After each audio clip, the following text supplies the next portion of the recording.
Bismillahirrahmanirrahim. Assalamualaikum warahmatullahi wabarakatuh. Waalaikumsalam. Bapak Ibu semua, alhamdulillah kita bertemu lagi pada sesi pembelajaran implementasi pembelajaran penggerak yang insya Allah pada kesempatan kali ini kita akan membahas materi yaitu tentang konsep modul ajar dan komponen-komponennya. Kegiatan sinkronus ini bertujuan agar Bapak Ibu bisa memahami konsep modul ajar beserta penjelasan komponen-komponennya. Yang dilanjutkan kegiatan asinkronus yaitu mempraktekkan penyusunan modul ajar. Setelah kegiatan sinkronus ini selesai, yang pertama tentang konsep modul, bahwa modul ajar adalah sejumlah alat atau sarana media, metode, petunjuk, dan pedoman yang dirancang secara sistematik dan menarik.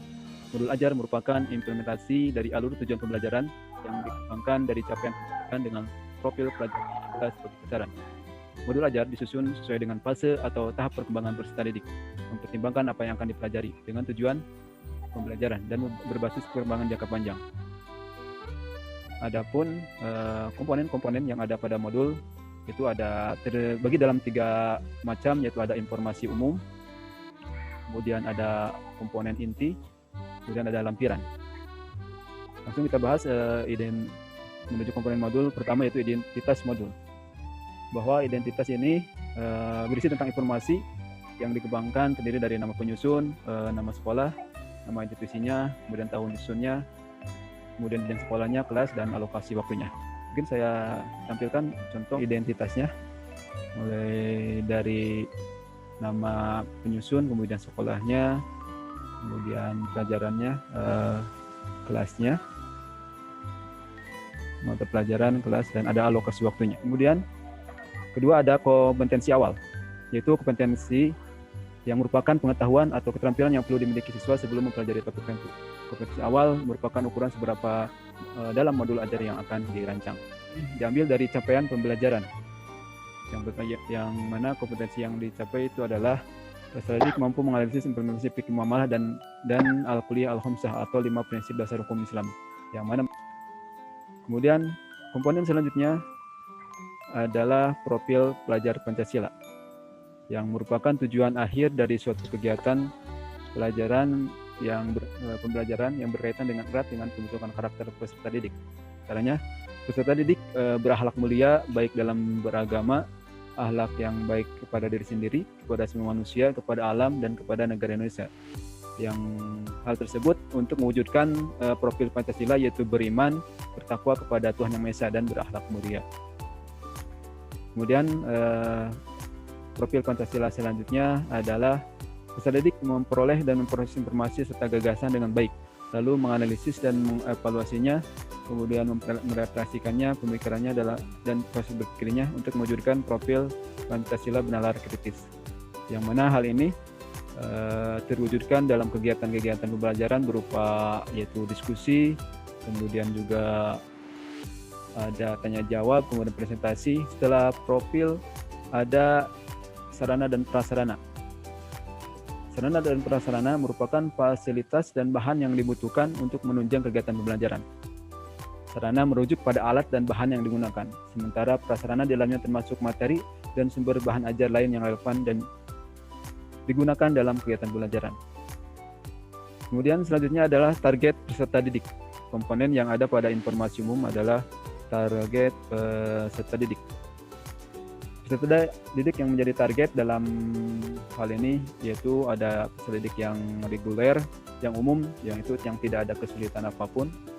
Kemudian kedua ada tipikal peserta didik yang kesulitan belajar, baik dari berkebutuhan khusus ataupun dari keluarga yang kurang mampu dan sebagainya. Kemudian ada kategori peserta didik yang dengan pencapaian tinggi, dapat mencerna dengan cepat, bisa mencapai berpikir tinggi atau HOTS.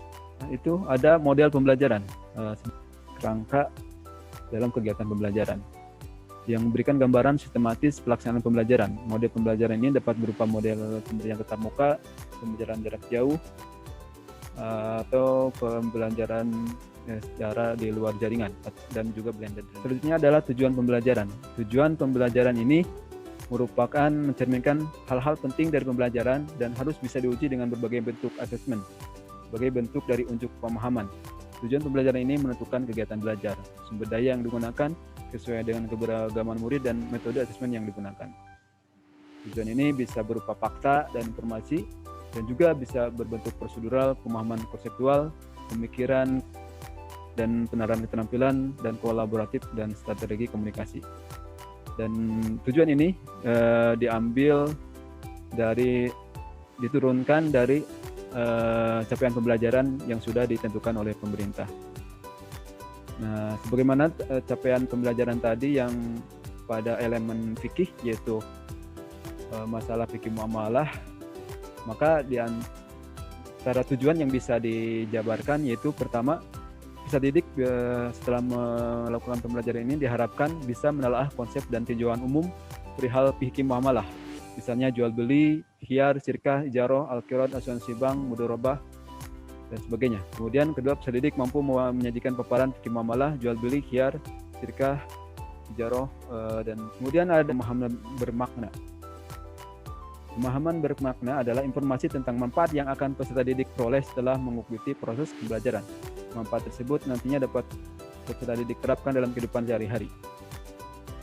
Adapun yang bisa diberikan contoh dari modul yang dibuat, bahwa setelah mempelajari materi fikih muamalah, bahwa peserta didik bisa membentuk integritas muslim yang kafah sehingga Islamnya tidak setengah-setengah. Kemudian melaksanakan dan mengamalkan ekonomi syariah melalui forum keuangan Islam dan seterusnya. Itu selanjutnya komponen inti selanjutnya ada pertanyaan pemantik. Pertanyaan pemantik dibuat oleh guru untuk menumbuhkan rasa ingin tahu dan kemampuan berpikir kritis dalam diri peserta didik. Jadi sebagai pemicu peserta didik untuk antusias mengikuti pembelajaran. Pertanyaan pemantik ini membantu siswa untuk memperoleh pemahaman bermakna sesuai dengan tujuan pembelajaran. Adapun contoh pada modul yang dibuat ini adalah misalnya apa yang membuat materi fikih muamalah menarik untuk didiskusikan. Kita lontarkan pertanyaan ini kepada peserta didik. Kemudian jika kamu minta untuk menyajikan paparan fikih muamalah, bagaimana cara mempersiapkannya? Itu diantaranya. Kemudian komponen inti selanjutnya dari komponen modul ini adalah kegiatan pembelajaran. Ada mulai dari kegiatan pendahuluan, kegiatan inti, sampai penutup. Misalnya kegiatan pendahuluan seperti bisa beri salam berdoa, mengetik absensi, kemudian membagi kelas dua ke kelompok, kemudian juga ada tes awal atau tes diagnostik, kemudian menuju pada kegiatan inti, yaitu peserta didik mengamati tayang video tentang komunitas manusia yang sedang melakukan kegiatan ekonomi Islam, baik dari YouTube ataupun dari yang lainnya. Dan juga peserta didik mengamati tayang video salah satu materi fikih muamalah, jual beli, khiyar, dan sebagainya, baik dari YouTube ataupun yang video yang lainnya. Kemudian peserta didik dalam kelompok mengajukan pertanyaan salah satu materi fikih muamalah yang sudah sebagaimana sudah disaksikan oleh mereka. Kemudian peserta didik mencari jawaban dari semua pertanyaan. Kemudian peserta didik menyimpulkan. Kemudian peserta didik dalam kelompok membuat bahan. Setelah itu, kalau dalam kelompok membuat paparan materi dan seterusnya. Dan kemudian ditutup dengan pelaksanaan penilaian berupa refleksi dan sebagainya. Kemudian guru menyampaikan rencana pembelajaran pada pertemuan berikutnya. Selanjutnya, komponen inti dalam modul ini adalah assessment. Pertama ada assessment diagnostik, yaitu menanyakan tentang kondisi keluarga siswa atau aktivitas siswa selama belajar di rumah, sebagainya. Kemudian ada asesmen diagnosis kognitifnya, itu berupa soal sederhana. Kemudian ini ada format nilai formatifnya, itu selama kegiatan pembelajaran, yang mana selama kegiatan pembelajaran yang ditilainya adalah kegiatan mulai dari bertanya, diskusi, kemudian membuat materi presentasi, membuat PPT atau membuat video, kemudian juga penilaian ketika mempresentasikan dan tanya jawab.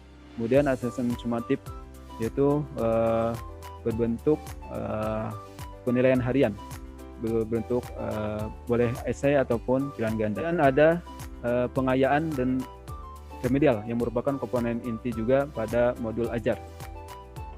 Adapun contohnya misalnya yaitu ada program remedial, ada berbentuk peserta didik yang belum menguasai materi atau belum mencapai keterusan belajar akan dijelaskan kembali oleh guru. Kemudian guru melakukan penilaian kembali dengan soal jenis atau memberikan tugas individu terkait topik yang telah dibahas. Remedial dilaksanakan pada waktu dan hari tertentu, disesuaikan dengan kondisi yang mungkin. Komponen selanjutnya pada modul ajar ada lampiran-lampiran, yaitu ada lembar kerja peserta didik. Lampiran pertamanya misalnya seperti ini, ada lembar kerja yang merupakan langkah-langkah kegiatan yang harus dikerjakan oleh peserta didik. Kemudian komponen selanjutnya ada bahan bacaan guru dan peserta didik yang merupakan lampiran juga. Contohnya seperti ini dijabarkan materi yang akan dipelajari oleh peserta didik sebagai bahan acuan.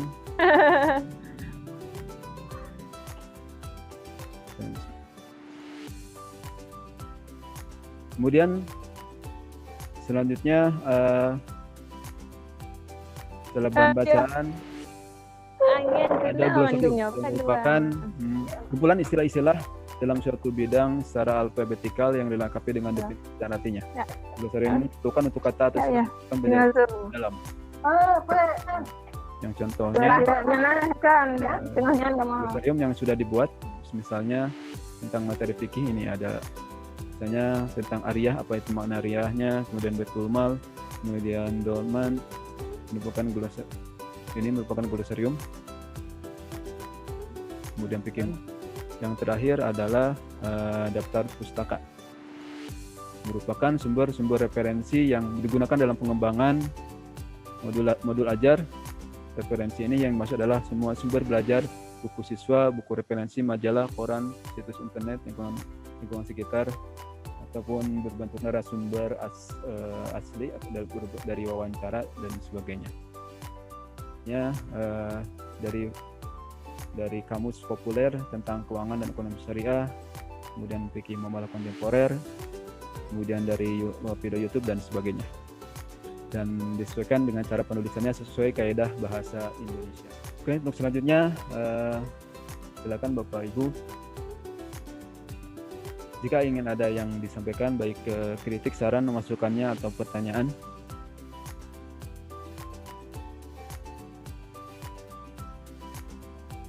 Silakan Bapak Henry atau Bu Harnita.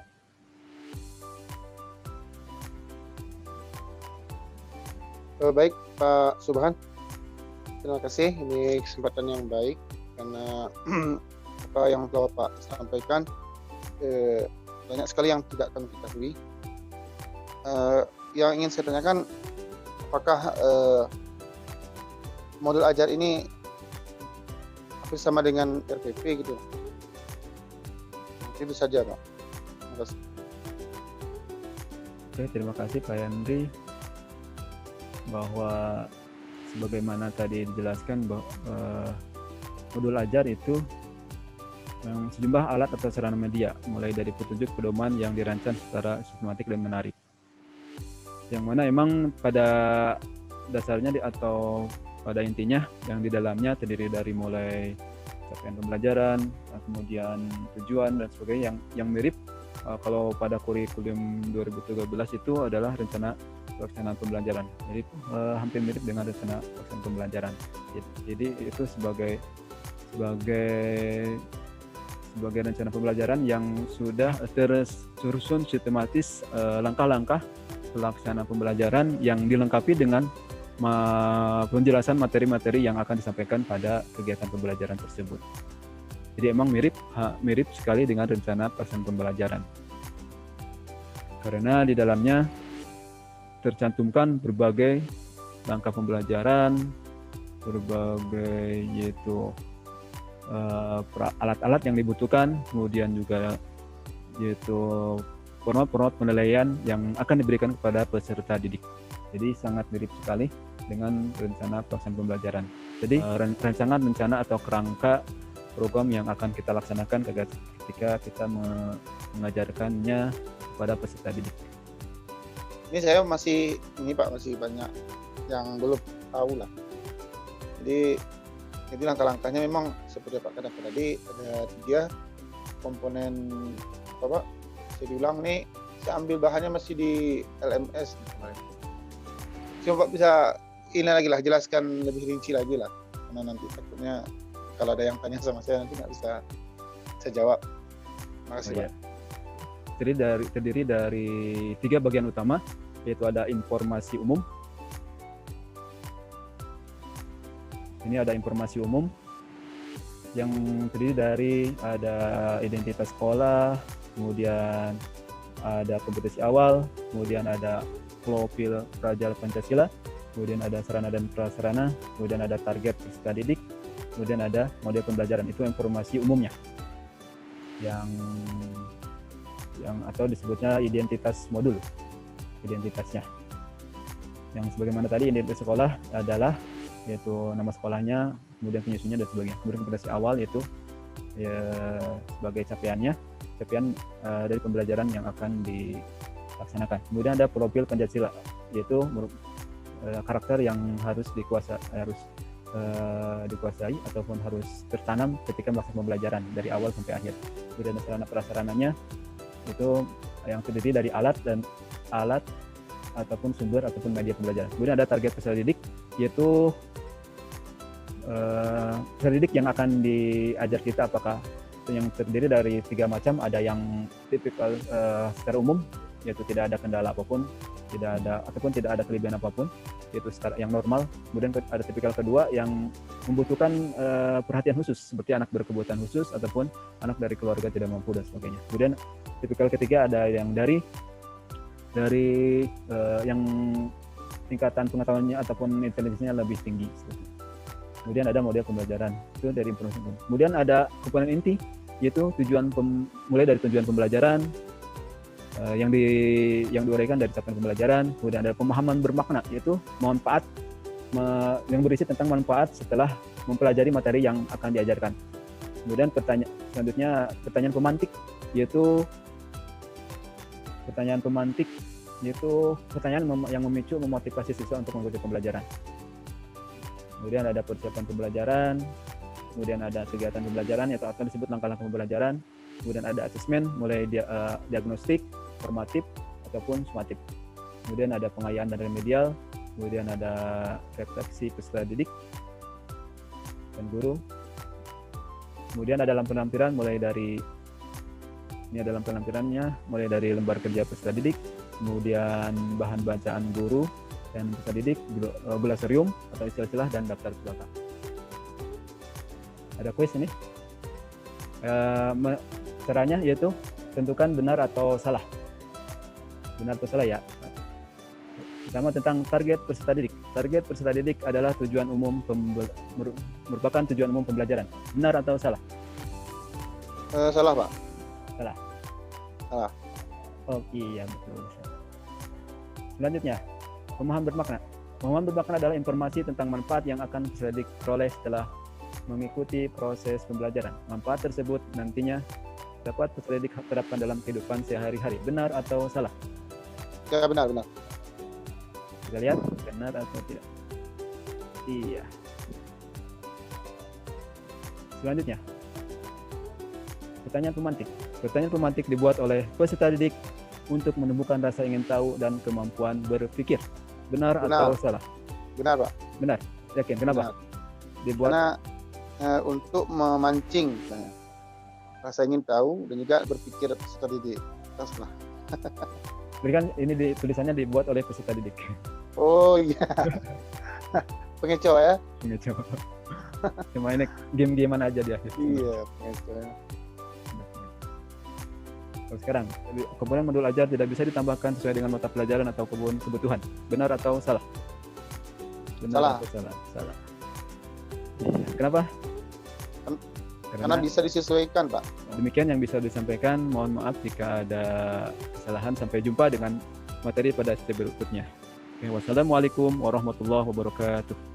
Waalaikumsalam warahmatullahi wabarakatuh.